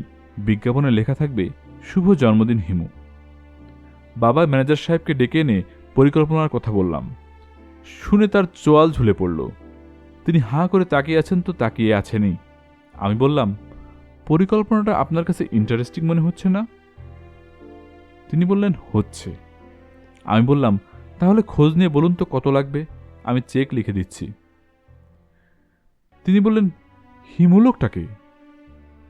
আমার চেনা একজন পাগলা ধরনের মানুষ। তিনি মাথা চুলকে বললেন, পাগলা ধরনের একজন মানুষের জন্মদিনের কথা যত কম লোক জানে ততই ভালো। দেশ শুদ্ধ লোককে জানিয়ে লাভ কি? ম্যানেজার চাচার কথা আমার মনে ধরল। আসলেই তো, সবাইকে জানিয়ে কি হবে? যার জানার কথা সেই তো জানবে না। তুমি নিজেই তো পত্রিকা পড়ো না। ম্যানেজার চাচা বললেন, মা তুমি সুন্দর দেখে একটা কার্ড কিনে লিখে দাও, হ্যাপি বার্থডে। আমি ওনাকে দিয়ে আসব। 100 টাকার মধ্যে গোলাপের তোড়া পাওয়া যায়, ওই একটাও না হয় সঙ্গে দিয়ে দেব। আমি বললাম, আচ্ছা, তাই করব। ম্যানেজার চাচা চলে গেলেন। যাবার সময় অদ্ভুত চোখে আমার দিকে তাকাতে লাগলেন, যেন আমার নিজের মাথার সুস্থতা নিয়েও তার সন্দেহ উপস্থিত হয়েছে। হিমু, আমি আসলেই খানিকটা অসুস্থ বোধ করছি। নানান ধরনের ছোটখাটো পাগলামি করছি। ইচ্ছে করে যে করছি তা নয়। সেদিন বাবার সঙ্গে ঝগড়া করলাম। আমার ছোট মামা স্টেটস থেকে মেম বউ নিয়ে দেশে এসেছে। সেই মেম সাহেবের সম্মানে পার্টি। সবাই সেজেগুজে তৈরি হয়ে আছে। আমি নিজেও খুব সেজেছি। গয়না টয়না পরে একটা কাণ্ড করেছি। গাড়িতে ওঠার সময় কী যে হলো, আমি বললাম, আমার যেতে ইচ্ছে করছে না। বাবা বললেন, তার মানে কি?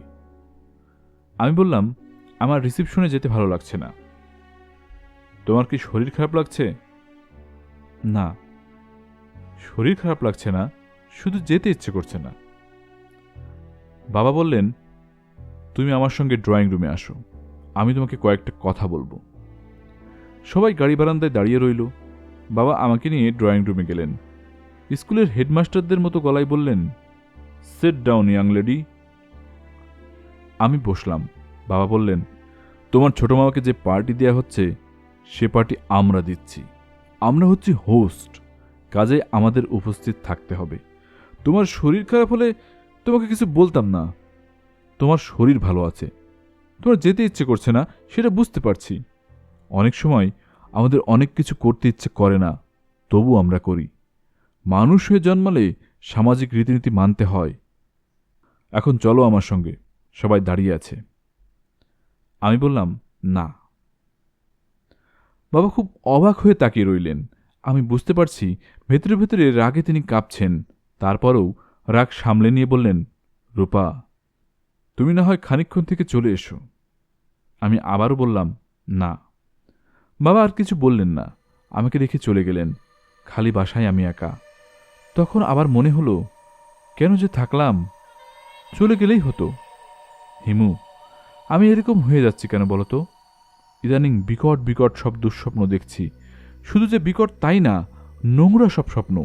এত নোংরা যে ভাবলে শিউরে উঠতে হয়। কি দেখি জানো? দেখি লম্বা রোগা বিকলাঙ্গ একজন মানুষ আমার সামনে নগ্ন হয়ে দাঁড়িয়ে আছে।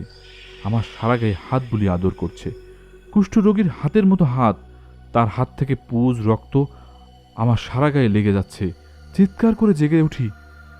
সারা গা ঘিন ঘিন করতে থাকে। আমি বাথরুমে ঢুকে সাবান দিয়ে গা ধুই। হিমু, আমার কি হচ্ছে বলতো? আমার মাথাটা খারাপ হয়ে যাচ্ছে কিনা কে জানে। তোমার সঙ্গে অনেক দিন দেখা হয় না। দেখা হলে বলতাম, আমার হাতটা একটু দেখে দাও তো। তোমার জন্মদিনের শুভেচ্ছা জানাবো তা না, আজে বাজে সব কথা বলে সময় নষ্ট করছি। জন্মদিনের শুভেচ্ছা নাও। আমি কথার কথা হিসেবে শুভেচ্ছা বলছি না। আমি মনে প্রাণে কামনা করছি তোমার দিন সুন্দর হোক। রাতে দরজা জানালা বন্ধ করে আমি অনেকক্ষণ তোমার জন্য প্রার্থনা করেছি, যেন তুমি সুখে থাকো। মধ্যবিত্তের সহজ সুন্দর সুখ, অসাধারণ সুখ। খুব অল্প মানুষই যে সুখের সন্ধান পায়। তোমার সঙ্গে অনেক দিন দেখা হয় না। এবার দেখা হলে কি করব জানো? এবার দেখা হলে তোমাকে যশোরে নিয়ে আসব। এখানে আমাদের একটা খামার বাড়ি আছে, বাংলো প্যাটার্নের বাড়ি, চারদিকে গাছগাছড়ায় ঢাকা। বাড়ির সামনেই পুকুর। তোমাকে ওই খামার বাড়িতে নিয়ে যেতে চাই একটা জিনিস দেখানোর জন্য। সেটা হচ্ছে পুকুরের পানি কত পরিষ্কার হতে পারে সেটা সচক্ষে দেখা। শীত, বর্ষা, শরৎ, হেমন্ত সব সময় এই পুকুরের পানি কাঁচের মতো ঝকঝক করছে। আমি এই পুকুরের নাম দিয়েছি অশ্রুদিঘি। বলো তো কেন? আমার জীবনে অসংখ্য বাসনার একটি হচ্ছে কোনো এক ভরা পূর্ণিমায় তোমার সঙ্গে অশ্রুদিঘিতে সাঁতার কাটব। অথচ মজার ব্যাপার হচ্ছে আমি সাঁতার জানি না। আচ্ছা হিমু, আমার এই চাওয়া কি খুব বড় কিছু চাওয়া? ঠিক করেছি এ জীবনে কিছু চাইব না। আলাদিনের চেরাগের দৈত্য যদি হঠাৎ উপস্থিত হয়ে আমাকে বলে, রূপা, চট করে বলো তোমার 3টি ইচ্ছে আমি পূর্ণ করব, তাহলে মাথা চুলকে আমি বলবো, স্যার, থ্যাংক ইউ। আপনার কাছে আমার কিছুই চাইবার নেই। আমার যা চাইবার তা চাইতে হবে হিমুর কাছে। ওকে একটু আমার কাছে এনে আপনি বিদেয় হন। আপনার গা থেকে বিশ্রী গন্ধ আসছে। দরজায় মিহি করে টোকা পড়ছে। জীবনবাবু কয়েকবার কেশে ফিসফিস করে ডাকলেন, হিমু ভাই, হিমু ভাই। আমি চিঠি পড়া বন্ধ রেখে বললাম, কি হলো জীবনবাবু? নামটা মনে পড়েছে। বলুন। বলে বিদায় হন। এটা ছাড়াও আরেকটা কথা বলতে চাচ্ছি। কাগজে লিখে রাখুন, আমি পরে পড়ব। লিখে রাখতে গিয়েছিলাম, তারপর দেখি বল পয়েন্টে কালি নেই। আপনার কাছে কি বল পয়েন্ট আছে? আমি দরজা খুলে বললাম, লিখতে হবে না, মুখে বলুন, শুনে নিচ্ছি। তরঙ্গিনী স্টোর থেকে মুহিব সাহেব এসেছিলেন। কিছু বলেছেন? জি না, কিছু বলেননি। ও আচ্ছা। প্রায় সারাদিন বসেছিলেন, দুপুরে কিছু খানওনি। এক কাপ চা নিয়ে দিয়েছিলাম, সেটাও খাননি। চা না খাওয়ারই কথা। মুহিব সাহেব চা পান সিগারেট কিছুই খান না। কি জন্য এসেছিলেন কিছু বলেননি? জি না। আচ্ছা, ঠিক আছে, এখন তাহলে যান। অন্য একটা কথা হিমু ভাই, গোপন কথা। বলুন, কি বলবেন? জীবনবাবু বসলেন, মাথা নিচু করে বসলেন, অসহায় বসার ভঙ্গি। খুব বিপদে পড়েছি হিমু ভাই, ভয়ঙ্কর বিপদ। বলুন। আজ থাক, অন্য একদিন বলবো। আপনার মেয়ে ভালো আছে তো? জি জি, মেয়ে ভালো আছে, ওর কোনো সমস্যা না। মেয়েটার বিয়েও মোটামুটি ঠিকঠাক। সিরাজগঞ্জের ছেলে, কাপড়ের ব্যবসা আছে। আতসীকে দেখে পছন্দ করেছে, 3 লাখ টাকা পণ চাচ্ছে। দেব 3 লাখ টাকা, মেজবাড়িটা বেচে দেব। একটাই তো মেয়ে, আমিও একা মানুষ। মেয়ে বিয়ে দিয়ে বাকিটা জীবন হোটেলে কাটিয়ে দেব। বুদ্ধিটা ভালো না হিমু ভাই? হ্যাঁ, ভালো। আমি আজ উঠি, অন্য আরেকদিন এসে আমার বিপদের কথাটা বলবো। আমাকে বললে আপনার বিপদ কি কমবে? যদি মনে করেন কমবে তাহলে বলুন, আর যদি বিপদ না কমে শুধু শুধু কেন বলবেন? রূপার চিঠির শেষটা আমার পড়া হলো না। চিঠি ভাঁজ করে পকেটে রেখে দিলাম। আজ থাক, অন্য কোনো সময় পড়া যাবে। বড় রাস্তার ফুটপাতে উবু হয়ে বসে বয়স্ক এক ভদ্রলোক ঠোঙা থেকে বাদাম নিয়ে খাচ্ছেন। খাওয়ার ব্যাপারটায় বেশ আয়োজন আছে। খোসা থেকে বাদাম ছড়ানো হয়, খোসাগুলি রাখা হয় সামনে।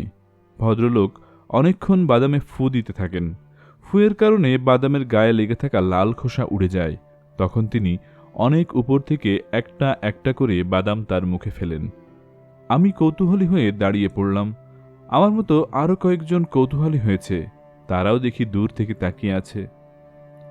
ভদ্রলোক শেষ বাদামের টুকরো মুখে ফেলে উঠে দাঁড়ালেন। আমার দিকে তাকিয়ে আনন্দিত গলায় বললেন, ছোট মামা না? আজ তিনিই প্রথম আমাকে চিনলেন, আমি চিনতে পারিনি। এখন চিনলাম, মোরশেদ সাহেব। ওই দিন স্যুটটাই পরা ছিলেন, আজ পায়জামা পাঞ্জাবি চাদর। ভদ্রলোককে পায়জামা পাঞ্জাবিতে আরও সুন্দর লাগছে। কি করছিলেন মোরশেদ সাহেব?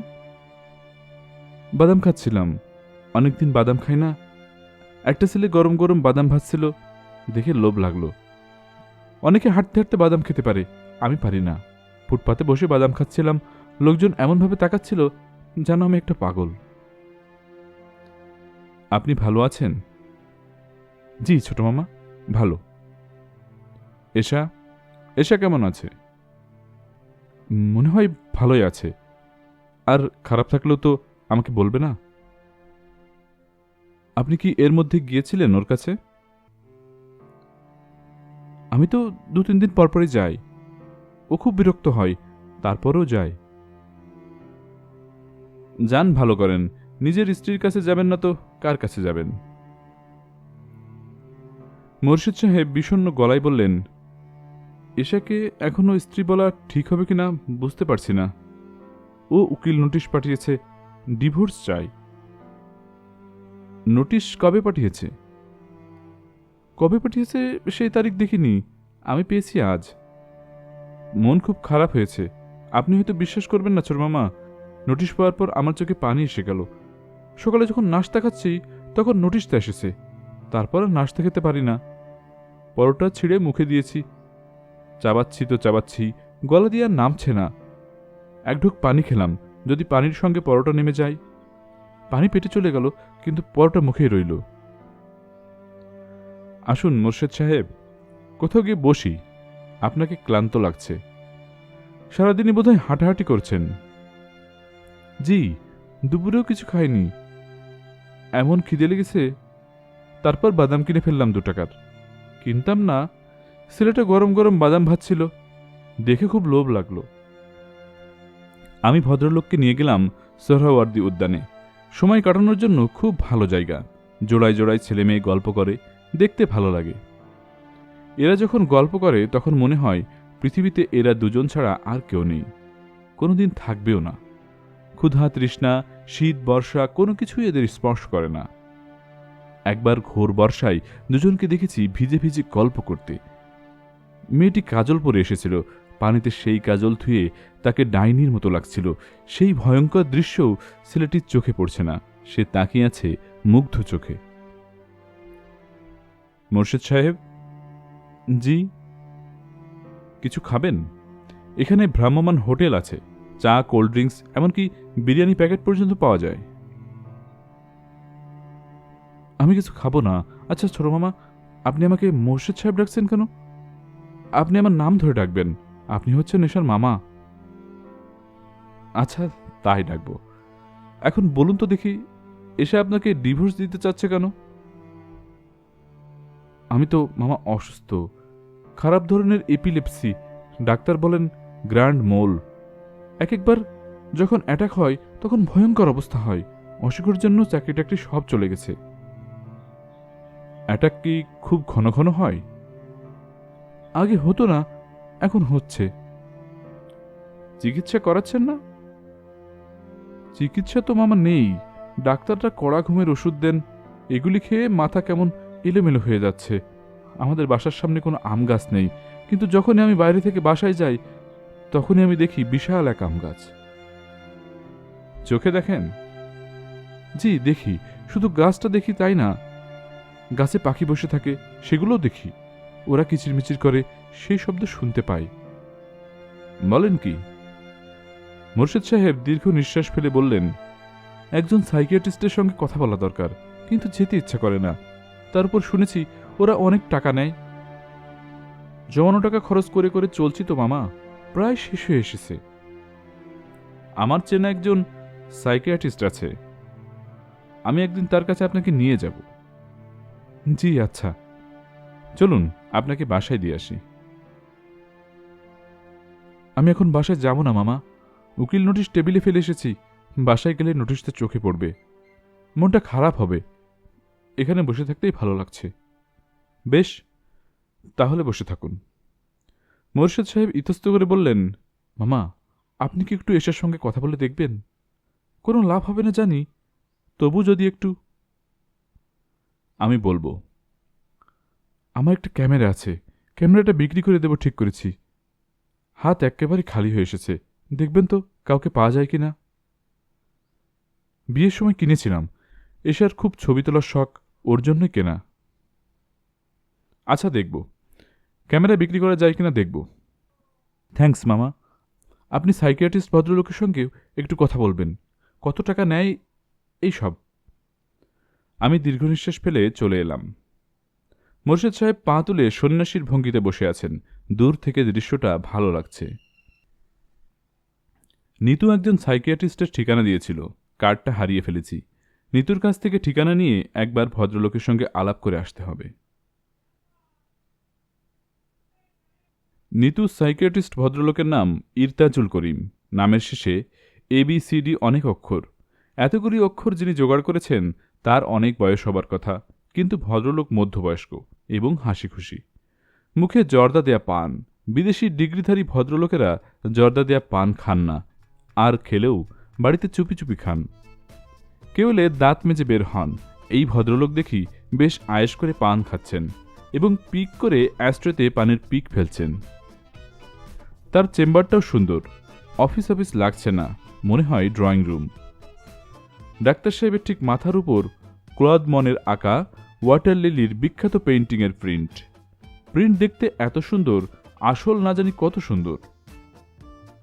আমি ডাক্তার সাহেবের সামনের চেয়ারটায় বসলাম। ভদ্রলোক আমার দিকে ঝুঁকে এসে বললেন, কেমন আছেন হিমু সাহেব? জি ভালো। ইয়াদ সাহেবের স্ত্রী মিসেস নিতু অনেকদিন আগেই আপনার ব্যাপারে আমাকে টেলিফোন করেছিলেন, তাও একবার না, দুবার। তাদের মতো ফ্যামিলি থেকে যখন দুবার টেলিফোন আসে তখন চিন্তিত হতে হয়। আমি চিন্তিত হয়েই আপনার জন্য অপেক্ষা করছি। আরাম করে বসুন তো। আমি নড়ে চড়ে বসলাম। ডাক্তার সাহেব আমার দিকে ঝুঁকে এসে বললেন, আসতে তো দেরি করেছেন কেন? টাকা পয়সা ছিল না, তাই দেরি করেছি। আপনি কত টাকা নেন তা তো জানি না।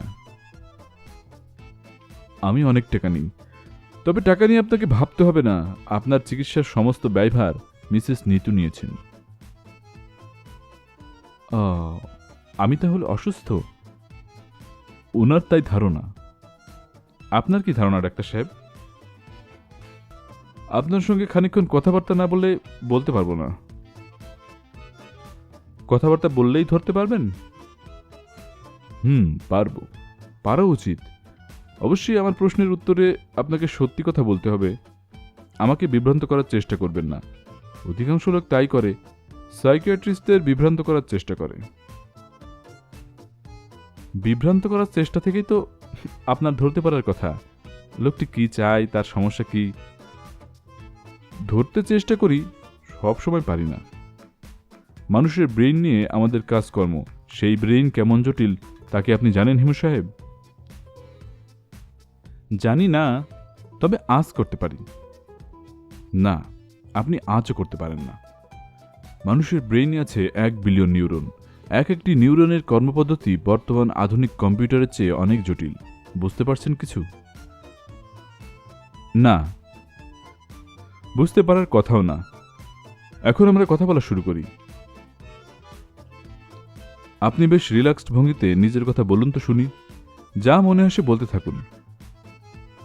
নিজের কথা বলুন, নিজের বাবা মা, আত্মীয় স্বজনের কথা বলুন, বন্ধু বান্ধবের কথা বলুন, চা খেতে খেতে, সিগারেট খেতে খেতে বলুন। আমাকে কি কোচে শুয়ে নিতে হবে না? না, ওসব ফ্রয়েডীয় পদ্ধতি বাতিল হয়ে গেছে। আপনি শুরু করুন। আপনার কি তাড়া আছে ডাক্তার সাহেব? না, আমার কোনো তাড়া নেই। অন্য সব রোগী বিদায় করে দিয়েছি। আপনি হচ্ছেন বিশেষ এক রোগী, ভেরি স্পেশাল। চা দিতে বলি নাকি কফি খাবেন? চা কফি কিছুই লাগবে না। যা শুনতে চাচ্ছেন বলছি। দুভাবে বলতে পারি, সাধারণভাবে কিংবা ইন্টারেস্টিং করে। কিভাবে শুনতে চান? সাধারণভাবেই বলুন। ইন্টারেস্টিং করার প্রয়োজন দেখছি না। আমার ধারণা এমনিতে ইন্টারেস্টিং হবে। আমি কি পা উঠিয়ে বসতে পারি? পারেন। আমি জীবন ইতিহাস শুরু করলাম। ডাক্তার সাহেব, আমার বাবা ছিলেন একজন অসুস্থ মানুষ, সাইকোপ্যাথ, এবং আমার ধারণা খুব খারাপ ধরনের সাইকোপ্যাথ। তার মাথায় কি করে যেন ঢুকে গেল মহাপুরুষ তৈরি করা যায়, যথাযথ ট্রেনিং দিয়ে তা করা সম্ভব। তার যুক্তি হচ্ছে, ডাক্তার, ইঞ্জিনিয়ার, ডাকাত, খুনি যদি শিক্ষা এবং ট্রেনিংয়ে তৈরি করা যায়, তাহলে মহাপুরুষ কেন তৈরি করা যাবে না? অসুস্থ মানুষদের চিন্তা সিঙ্গেল ট্র্যাকে হয়। তার চিন্তা সেই রকম হলো। তিনি মহাপুরুষ তৈরির খেলায় নামলেন। আমি হলাম তার একমাত্র ছাত্র। তিনি এগোলেন খুব ঠান্ডা মাথায়। তার ধারণা হলো, আমার মা বেঁচে থাকলে তিনি তাকে এ জাতীয় ট্রেনিং দিতে দেবেন না। কাজেই তিনি মাকে সরিয়ে দিলেন। সরিয়ে দিলেন মানে? মেরে ফেললেন। কি বলছেন এসব? আমি অবশ্য মাকে খুন হতে দেখিনি, তবে কোনো প্রমাণও পাইনি। বাবা প্রমাণ রেখে খুন করবেন এমন মানুষই না। খুব ঠান্ডা মাথার লোক। তার মাথা এত ঠান্ডা যে মাঝে মাঝে আমার মনে হয় হয়তো তিনি অসুস্থ ছিলেন না। অসুস্থ মানুষ এত ভেবেচিন্তে কাজ করে না। অসুস্থ মানুষের মাথা অত পরিষ্কার থাকে না। তারপর বলুন, আপনার কাছে কি ইন্টারেস্টিং মনে হচ্ছে? অবশ্যই ইন্টারেস্টিং, তবে আমার কেন জানি মনে হচ্ছে আপনি আমাকে বিভ্রান্ত করার চেষ্টা করছেন। আমি হেসে ফেললাম। ডাক্তার সাহেব বললেন, হাসছেন কেন? আমি বললাম, গল্প বলে আমি আপনাকে বিভ্রান্ত করব না, আপনি নিশ্চিত থাকুন। যা বলছি সবই সত্যি। আপনাকে গল্প ছাড়াই আমি বিভ্রান্ত করতে পারি। করুন তো দেখি। আমি হাসি মুখে কিছুক্ষণ ডাক্তার সাহেবের দিকে তাকিয়ে সহজ গলায় বললাম, আপনার বাড়িতে এই মুহূর্তে একটা অ্যাক্সিডেন্ট হয়েছে। আপনার ছোট মেয়ে কিছুক্ষণ আগে তার পায়ে কিংবা হাতে ফুটন্ত পানি ফেলেছে, তাকে হাসপাতালে নেওয়া হচ্ছে। আপনি আমাকে এই সব কথা বিশ্বাস করতে বলছেন? জি, বলছি। ইরতাজুল করিম সাহেব অ্যাস্ট্রেতে পানের পিক ফেলতে ফেলতে বললেন, হিমু সাহেব, আপনি কি চান আমি বাসায় টেলিফোন করি? করুন। ডাক্তার সাহেব টেলিফোন করতে লাগলেন। লাইন এঙ্গেজড পাওয়া যাচ্ছে। ডাক্তার সাহেবের চোখ মুখ শক্ত হতে শুরু করেছে। তিনি রিসিভার নামিয়ে রাখছেন, আবার ডায়াল করছেন। আমি সিগারেট ধরিয়ে আগ্রহ নিয়ে ডাক্তার সাহেবকে দেখছি। ডায়াল করতে করতে তিনি আমার দিকে সরু চোখে তাকাচ্ছেন। লাইন পেতে তার 10 মিনিটের মতো লাগলো। এই 10 মিনিটে তিনি ঘেমে গেলেন, কপাল ভর্তি ফোঁটা ফোঁটা ঘাম। লাইন পাবার পর তিনি কাপা গলায় বললেন, কে কে? ওপাশের কথা শুনতে পাচ্ছি না, তবে ডাক্তার সাহেবের কথা থেকে বুঝতে পারছি ওপাশে তার স্ত্রী ধরেছেন। ডাক্তার সাহেব বললেন, কেমন আছো? সবাই ভালো? সূচি কি করছে? টিভি দেখছে। আমার আসতে দেরি হবে। আচ্ছা, রাখি। তিনি রিসিভার নামিয়ে রেখে রাগী গলায় বললেন, আমার ছোট মেয়ে সূচি ভালো আছে, টিভি দেখছে। আপনি আমাকে ভয় দেখালেন কেন? ভয় তো দেখায়নি, বিভ্রান্ত করেছি। আপনার মতো অতি আধুনিক একজন মানুষ আমার কথা বিশ্বাস করে আতঙ্কে অস্থির হয়ে গেলেন। কাজেই দেখুন, বিভ্রান্ত করতে চাইলে আমি করতে পারি। আমি কি আমার জীবন বৃত্তান্ত বলবো, না আপনি উৎসাহ হারিয়ে ফেলেছেন? বলুন, সংক্ষেপে বলুন, ডিটেইলসে যেতে হবে না। সংক্ষেপে বলছি। বাবা আমাকে মহাপুরুষ বানানোর কাজে লেগে গেলেন। আমাকে সংসার, চারপাশের জীবন, অপরূপ প্রকৃতি প্রসঙ্গে নিরাসক্ত করতে চাইলেন। কিভাবে? বুদ্ধি খাটিয়ে আসক্তি কাটানোর তিনি নানা পদ্ধতি বের করেছিলেন। সংক্ষেপে বলতে বলেছেন বলেই পদ্ধতিগুলি আর বর্ণনা করছি না। একটি পদ্ধতি বলুন। একবার বাবা আমার জন্য একটা তোতা পাখি আনলেন।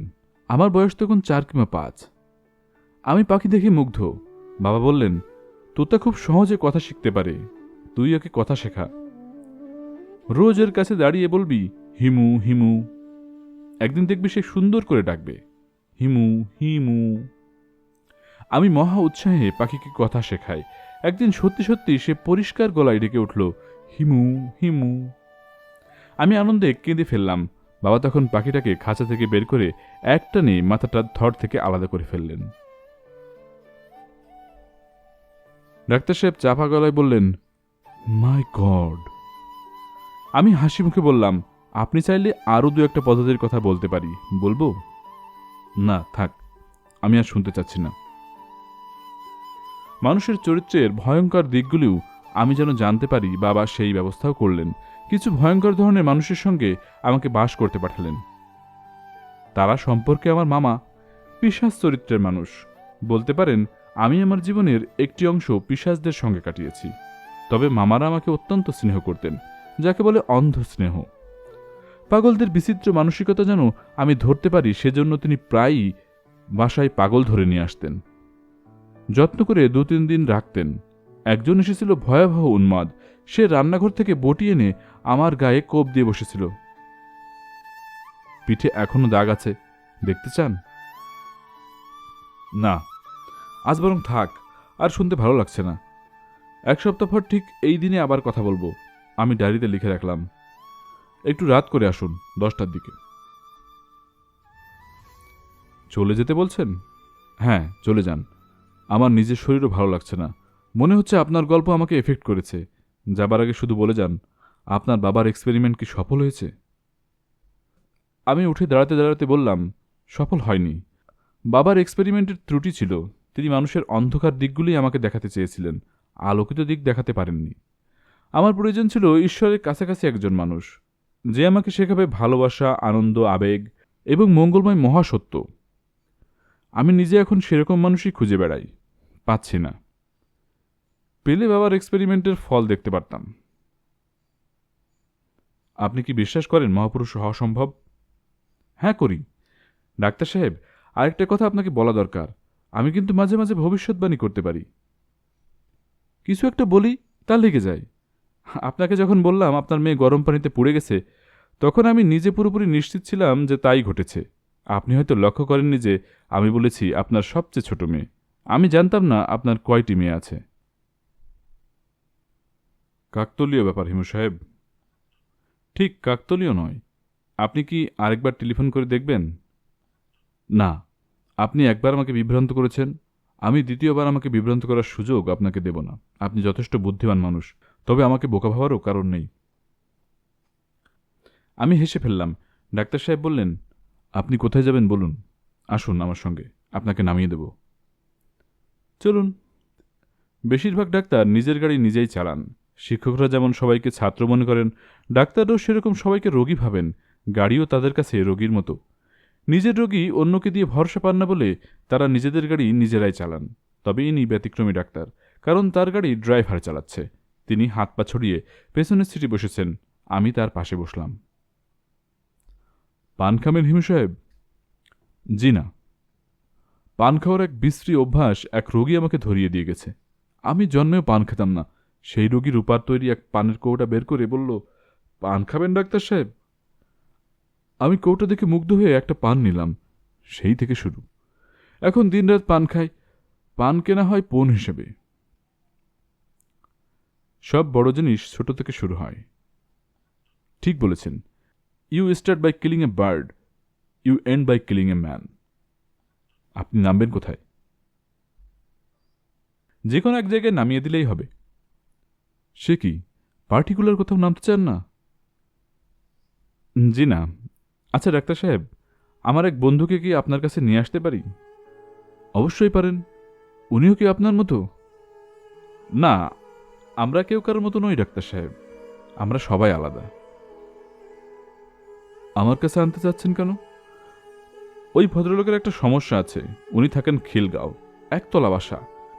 ওনার বাড়ির সামনে কোনো গাছপালা নেই, কিন্তু উনি সবসময় বাড়ির সামনে একটা প্রকাণ্ড আম গাছ দেখেন।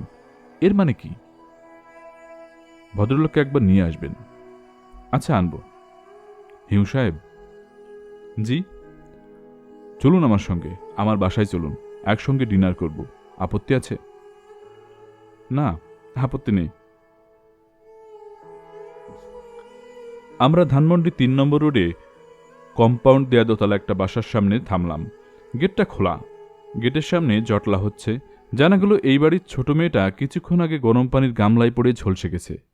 তাকে অ্যাম্বুলেন্স এসে হাসপাতালে নিয়ে গেছে। ডাক্তার ইরতাজুল করিম ছুটে ভেতরে চলে গেলেন। আমি একা একা দাঁড়িয়ে রইলাম। ডাক্তার সাহেব প্রায় সঙ্গে সঙ্গেই ফিরলেন। যান্ত্রিক গলায় বললেন, চেম্বার থেকে ফিরে আমি সবসময় গরম পানিতে গোসল করি। ঘরে ওয়াটার হিটার আছে। আজই হিটারটি কাজ করছিল না বলে আমার জন্য পানি গরম করেছে। আমি বললাম, খুব বেশি পড়েছে? ডাক্তার সাহেব নিচু গলায় বললেন, হ্যাঁ, তাকে অজ্ঞান অবস্থায় হাসপাতালে নিয়ে নেওয়া হয়েছে। চলুন, আমরাও হাসপাতালে যাই। ডাক্তার সাহেব ক্লান্ত গলায় বললেন, আপনাকে হাসপাতালে যেতে হবে না। সরি, আপনাকে আজ ডিনার খাওয়াতে পারছি না।